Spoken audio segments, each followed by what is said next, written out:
Tem gente que diz que a BR-101 guarda almas que não chegaram ao destino. Eu nunca acreditei muito nessas histórias. Sou caminhoneiro há quase 20 anos, rodei esse país de ponta a ponta, de madrugada, com chuva, com neblina, com sono pesando nas pálpebras. Vi de tudo nessa estrada. Mas tem uma coisa que eu vi, que até hoje eu não sei explicar. E olha, eu não sou de inventar, não sou de ficar contando vantagem. Mas o que aconteceu comigo naquela noite na BR-101, entre Campos dos Goytacazes e Guarapari, mudou a minha forma de ver a estrada, mudou a minha forma de ver a vida. Até hoje, quando passo por aquele trecho, eu olho para o banco do passageiro e fico com aquele frio na espinha. Deixa eu te contar desde o começo, porque tem coisa que a gente não entende, mas sente, e tem coisa que a estrada mostra pra gente quando ela quer. Era uma noite de quinta para sexta, final de maio. Eu estava descendo com carga de cerâmica de Campos rumo ao Espírito Santo. Carga boa, frete bom, mas o problema é que eu tinha que entregar cedo. Então não tinha muito tempo para dormir. Saí do posto da rodovia por volta das 10 da noite. Tanque cheio, pneu calibrado, café quentinho na garrafa. O caminhão era um Volvo FH, ano 2021, azul escuro, com a cabine bem equipada. Sempre cuidei bem dele. Para mim, caminhão é casa, é companheiro. A BR-101 estava tranquila naquele horário. Pouco movimento. Só via um ou outro carro passando. Caminhão também não tinha muitos na pista. Aquele silêncio meio pesado que a estrada tem de noite, sabe? Quando você fica só com o barulho do motor e a linha amarela sumindo embaixo dos faróis. Eu gosto de ouvir rádio. Sempre deixo ligado mais para fazer companhia do que para ouvir música mesmo. Aquela noite estava tocando umas modas antigas, aquelas que a gente ouve e lembra da infância, da roça, do cheiro de terra molhada. Mas eu estava cansado. Não vou mentir, tinha rodado na quarta de tarde também, então o corpo já estava pedindo descanso, mas faltava pouco. Eu ia empurrar até Guarapari, descarregar e aí sim dar uma descansada. Tem hora que a gente faz isso. Estica um pouco mais e paga o preço depois. Foi quando começou a chover. Não era aquela chuva grossa não, era uma chuvinha fina, meio chata, que embaça tudo e deixa a pista escorregadia. O tipo de chuva que cansa a vista. Eu liguei o limpador e diminuí a velocidade. Segurança em primeiro lugar. Sempre. A estrada estava ficando deserta. Passa por uns trechos meio isolados ali, entre São João da Barra e a divisa com o Espírito Santo. Tem muita mata dos dois lados. Pouca luz, poucos postos. É aquele pedaço que você tem que estar ligado, porque qualquer coisa pode acontecer. Eu já estava há uns 40 minutos rodando quando vi ele.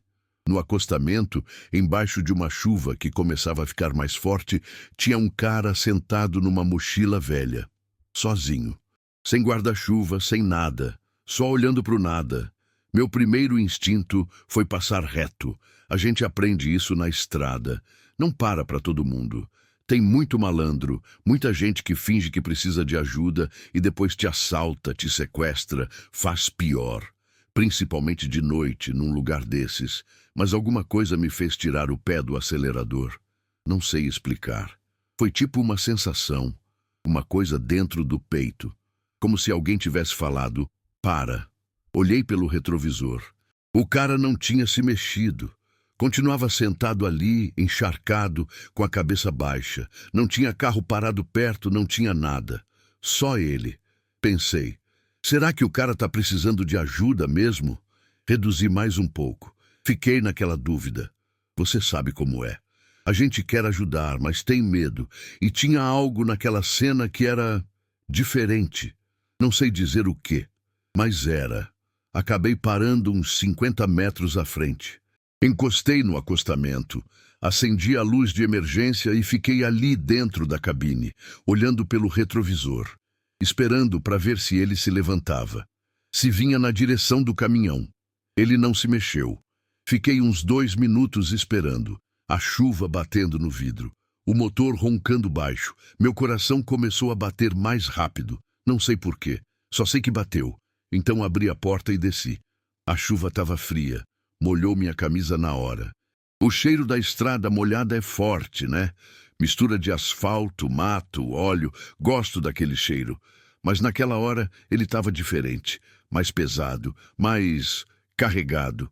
Caminhei de volta na direção dele. O cara continuava parado, cabeça baixa, mochila velha no chão ao lado, roupa escura, meio largada. Parecia um rapaz novo, cabelo molhado grudado na testa. Cheguei perto e falei: "Ô rapaz, tá tudo bem?" Ele levantou a cabeça devagar e me olhou. Os olhos dele eram calmos, calmos demais. Não tinha desespero, não tinha medo, não tinha nada. Era como se ele já estivesse esperando por mim. "Tô precisando chegar em Guarapari", ele disse. A voz era baixa, mas firme. "O senhor tá indo para lá?" Eu fiquei olhando para ele, tentando entender se era golpe, se era cilada, se tinha mais gente escondida na mata. Mas não tinha ninguém. Só ele. "Tô indo sim", falei. "Mas não costumo pegar carona, não. Desculpa." Ele não insistiu. Só ficou olhando para mim, daquele jeito calmo. E falou: "Eu entendo, mas eu preciso chegar lá, preciso muito." Algo na voz dele me pegou. Não era súplica, era necessidade, tipo, ele precisava mesmo. Não era questão de querer, era questão de precisar. Suspirei. Olhei em volta. A estrada estava vazia, a chuva estava ficando pior, e o cara ali encharcado sem ter para onde ir. "Tá bom", falei. "Vamos, mas entra logo que a chuva tá forte." Ele pegou a mochila e se levantou. Era magro, devia ter uns 20 e poucos anos. Roupa simples. Calça jeans escura, camiseta cinza por baixo de um moletom preto, tênis velho, nada de muito estranho. Só um rapaz comum. Voltamos pro caminhão. Abri a porta do passageiro e ele subiu. Fechei tudo. Liguei o aquecedor. Estava frio lá dentro. Mais frio do que deveria. "Obrigado", ele disse, colocando a mochila no chão entre as pernas. "De nada", respondi, engatando a marcha. "Como é teu nome?" "Rafael." "Beleza, Rafael. Eu sou Marcos." Ele não falou mais nada. Só ficou olhando para frente. Quieto. Quieto demais. E foi aí que eu comecei a sentir que tinha algo errado. A gente voltou para a estrada. A chuva continuava. O limpador trabalhando no vidro. Eu acelerei devagar, voltando ao ritmo da pista. Rafael continuava quieto. Não mexia no celular, não falava nada. Só olhava para frente. Tentei puxar conversa. "Tá indo para Guarapari por quê? Trabalho?" "Não", ele disse. "Vou visitar alguém." "Família?" "É, mais ou menos." A resposta foi estranha, mas eu não insisti.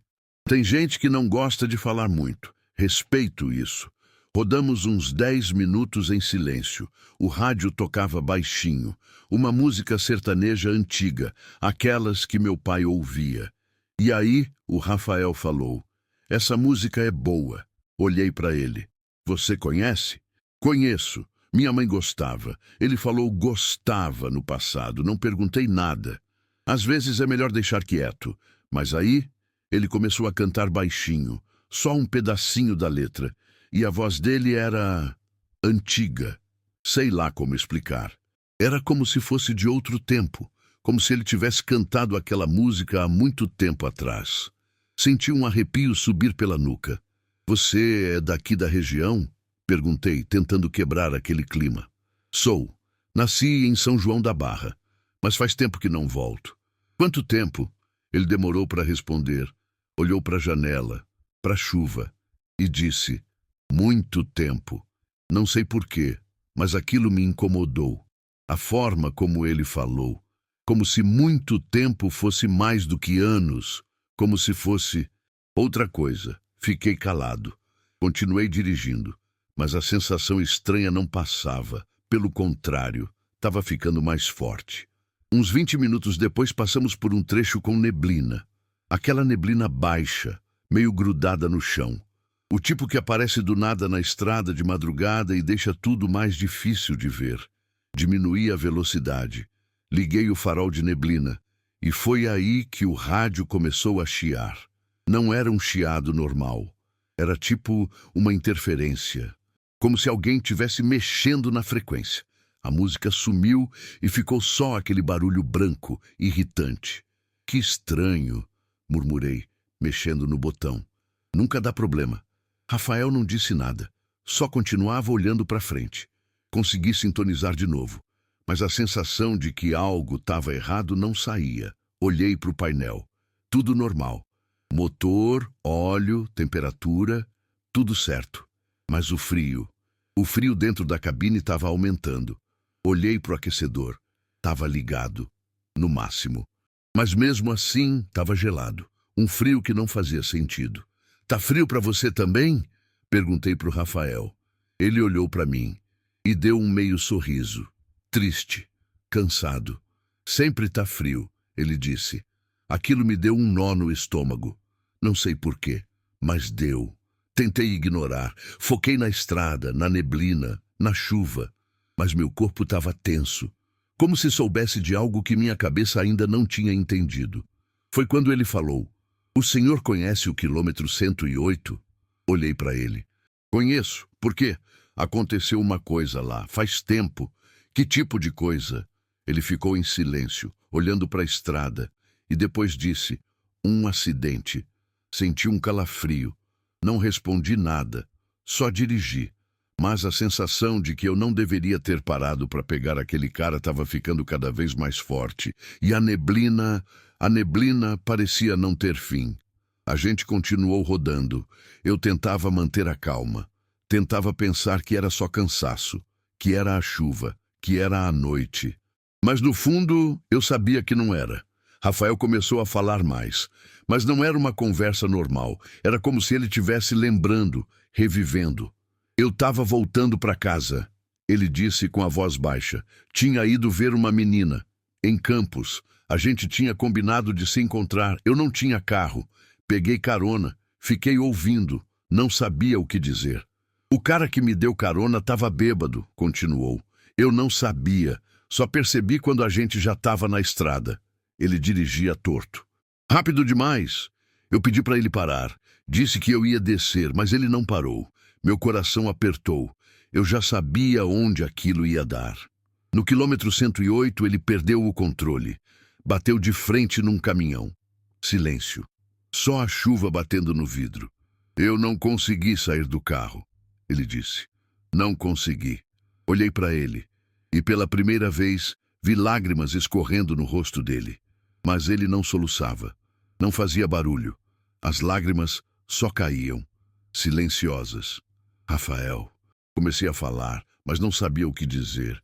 Ele olhou para mim e naquele momento eu vi que ele não era normal. Os olhos dele eram fundos, vazios, como se não tivessem nada por trás, como se fossem só uma imagem. Meu corpo inteiro gelou.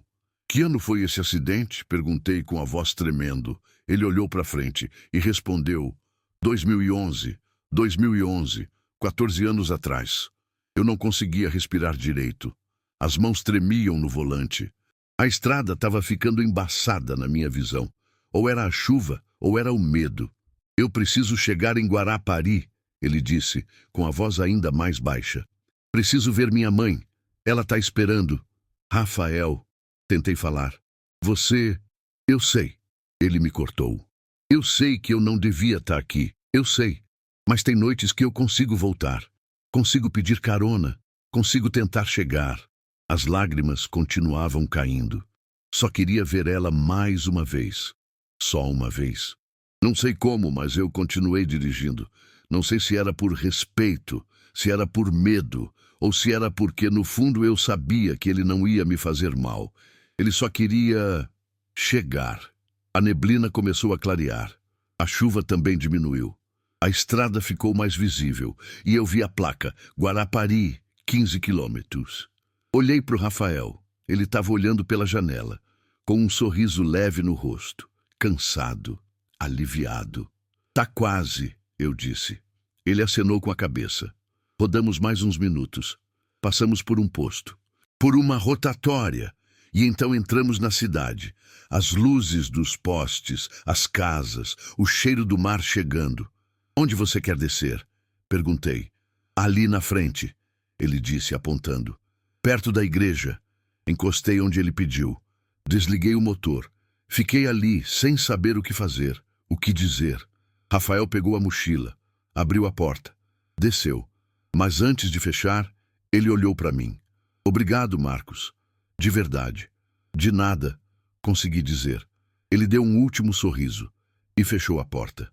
Fiquei olhando ele se afastar, andando devagar, a mochila nas costas, sumindo entre as sombras das árvores. E então, ele sumiu. Não foi gradual, não foi aos poucos. Ele simplesmente sumiu, como se nunca tivesse estado ali. Fiquei parado dentro do caminhão, sem reação. Meu corpo inteiro tremia. Não sei se era frio, não sei se era medo, não sei se era outra coisa. Olhei para o banco do passageiro e foi aí que eu vi. No chão, onde tinha estado a mochila dele, tinha uma coisa, um santinho. Daqueles antigos, de papel, meio amarelado. Peguei com a mão tremendo. Era uma imagem de Nossa Senhora Aparecida. E atrás, escrito com caneta azul, meio apagado. Rafael dos Santos, 1403-1990, 2205-2011. Descanse em paz, filho amado. Deixei o santinho cair no banco. Meu coração estava disparado, a respiração travada. Não conseguia pensar direito. Peguei o celular, pesquisei no Google. Acidente BR-101, quilômetro 108, 2011. E apareceu uma notícia antiga de um jornal local. Jovem de 21 anos morre em acidente na BR-101. Rafael dos Santos, morador de São João da Barra, faleceu após colisão frontal no quilômetro 108. O motorista que dava carona estava embriagado. Tinha até foto. Era ele. Exatamente ele.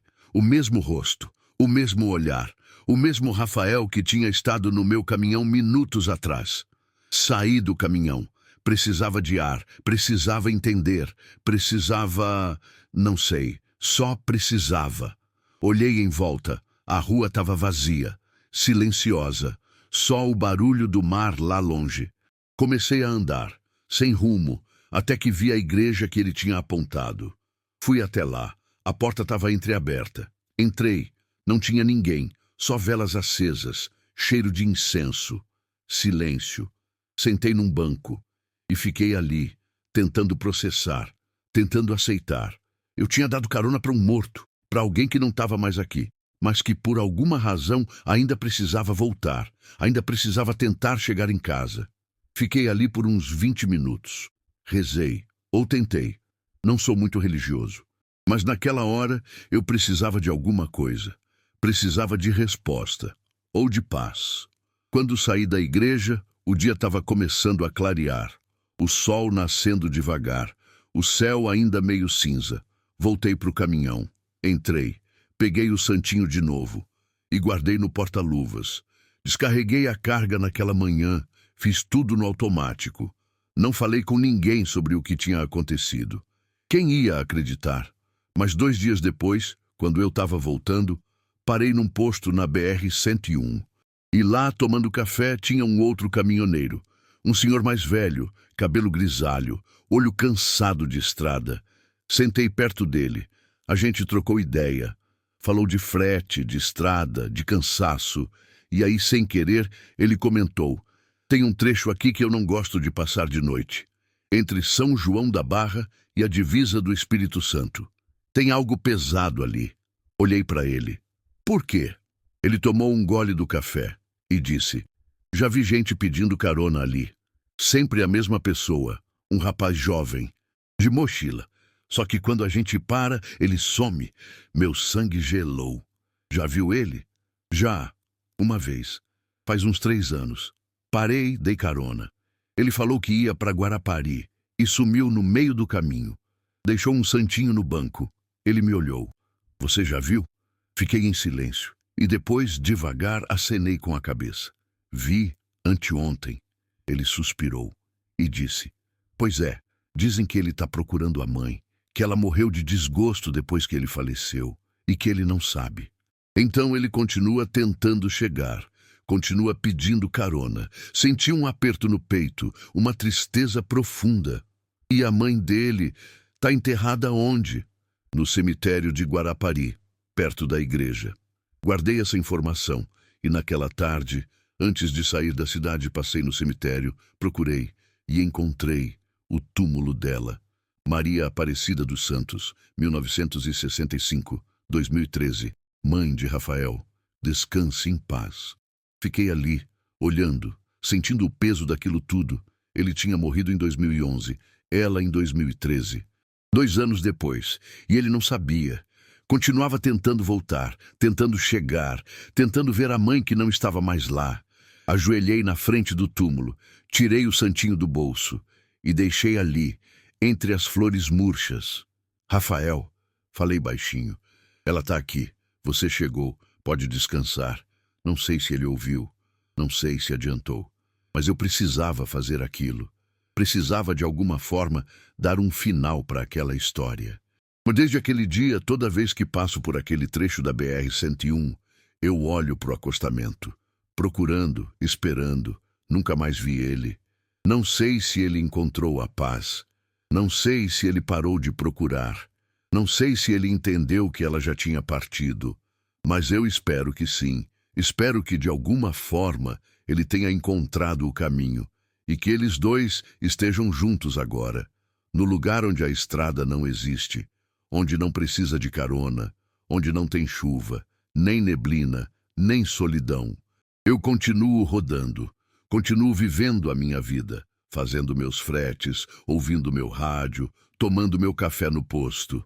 Mas depois daquela noite, eu comecei a olhar para a estrada de outra forma. Comecei a entender que tem coisas que a gente não vê, mas que estão ali. Tem almas que ainda estão tentando chegar, tem despedidas que ainda precisam acontecer, e tem amor que nem a morte consegue apagar. Hoje, eu carrego o número dele salvo no celular. Não sei por quê. Não consigo apagar. É como se, de alguma forma, ele ainda estivesse comigo, como se aquele encontro tivesse deixado uma marca, uma ligação. Às vezes, de madrugada, quando estou rodando sozinho, eu olho para o banco do passageiro e juro que sinto aquele frio de novo, aquela presença. E aí eu falo, oi, Rafael, tá tudo bem? Pode ficar, a estrada é longa, a gente se faz companhia. Não sei se ele me ouve, não sei se ele está ali. Mas falar isso me acalma, me faz sentir menos sozinho. Porque, no fundo, todos nós somos viajantes. Todos nós estamos tentando chegar em algum lugar, seja nesta vida ou na outra. E, às vezes, a gente precisa de uma carona, de uma ajuda, de alguém que pare, que não tenha medo, que estenda a mão. Eu parei e não me arrependo. Porque tem coisa que vale mais do que o medo, tem coisa que vale mais do que a lógica. Tem humanidade, tem compaixão, tem respeito pelos que já se foram, e tem a estrada, que une todos nós, vivos e mortos, passado e presente. A BR-101 é longa, é perigosa, é solitária, mas também é cheia de histórias, de almas, de mistérios, e eu aprendi a respeitar isso. Vou te contar uma última coisa, algo que eu nunca contei para ninguém. Uma semana depois daquele encontro, eu estava passando de novo pelo quilômetro 108. Era tarde da noite, sem chuva, sem neblina, só a estrada escura e o céu cheio de estrelas. E no acostamento, bem no lugar onde tinha acontecido o acidente, eu vi uma luz. Não era luz de carro, não era poste. Era uma luz suave, azulada, flutuante. Diminuí a velocidade, olhei bem, e por um segundo, juro, eu vi 2 vultos. Um era Rafael, o outro era uma mulher, de cabelo comprido, sorrindo. Eles estavam de mãos dadas, e então sumiram. A luz apagou, e ficou só a escuridão. Parei o caminhão, respirei fundo, e sorri, porque eu entendi. Ele tinha chegado. Finalmente, depois de tantos anos, de tantas tentativas, de tantas caronas, ele tinha chegado e ela estava esperando. Hoje, quando alguém me pergunta se eu acredito em fantasma, em alma penada, em assombração, Eu respondo: não sei, mas eu acredito em amor. Acredito em saudade. Acredito que tem sentimentos tão fortes que nem a morte consegue apagar. E acredito que a estrada é um lugar de encontros, de despedidas, de segundas chances. Tem gente que diz que a BR-101 é assombrada, que tem almas perdidas, que é perigosa de noite. Eu digo que ela é generosa, porque ela dá oportunidade para quem precisa voltar, para quem precisa ver, para quem precisa se despedir. E se um dia, numa noite de chuva, você estiver passando por ali e ver alguém pedindo carona, para e ajuda. Porque pode ser alguém que só quer chegar em casa, alguém que só quer ver a mãe mais uma vez, alguém que só precisa de uma última chance. E quem sabe você não seja o anjo que ele estava esperando. Eu fui e não me arrependo, porque tem coisa que a estrada leva e tem coisa que ela devolve. E naquela noite, ela me devolveu a fé de que o amor é eterno, de que a saudade não morre e de que tem sempre alguém esperando a gente, seja aqui, seja lá. Então, da próxima vez que você olhar para o banco do passageiro do seu carro, do seu caminhão, e sentir um frio, não tenha medo. Pode ser só o vento, ou pode ser alguém que só quer companhia, alguém que só quer lembrar o que é ser humano, alguém que só quer voltar para casa. E você? Já deu carona para alguém que sumiu? Já sentiu aquele frio sem explicação dentro do carro? Já passou por um lugar e teve a certeza de que tinha algo ali esperando? Conta pra gente nos comentários, porque tem história que a gente não inventa, tem história que a estrada conta e tem história que a gente carrega para sempre. Essa é a minha. E até hoje, toda vez que eu passo por Guarapari, eu olho para a igreja, para o cemitério, para o acostamento e agradeço por ter parado, por ter ouvido, por ter sido, mesmo que por uma noite, a ponte entre dois mundos, entre um filho e sua mãe, entre a saudade e o reencontro, entre a estrada e o lar. Fica com Deus, ou com quem te protege, e dirige com cuidado, porque a BR-101 é longa, e nunca sabemos quem vamos encontrar pelo caminho. Até a próxima, se é que existe próxima. Vai saber o que tem na estrada à noite.